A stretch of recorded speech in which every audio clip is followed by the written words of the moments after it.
மனம் அடங்குவதற்கான முத்திரைகள் தான் நிறைய முத்திரைகள். நம்ம ஏற்கனவே 10 ஆண்டுகளுக்கு முன்னாலே இதெல்லாம் பதிவு பண்ணியிருக்கிறோம். தியானத்திற்கு, நினைவாற்றலுக்கு, மனம் ஒருநிலைப்படுவதற்கு, எல்லா விதமான ஆற்றலும் பெருகுவதற்கான ஒரு முத்திரை இந்த முத்திரை. இதுக்கு பேரு ஹாக்கினி முத்திரை அப்படின்னு பேரு. இது ஒரு அற்புதமான பேரண்ட நாயகனை நமக்குள் உள்வாங்கி கொள்ளும் ஒரு முத்திரை.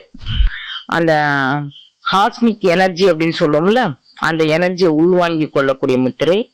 குழந்தைகளுக்கு நினைவாற்றலை தரும் முத்திரை, படிப்பிற்கான ஒரு முத்திரை.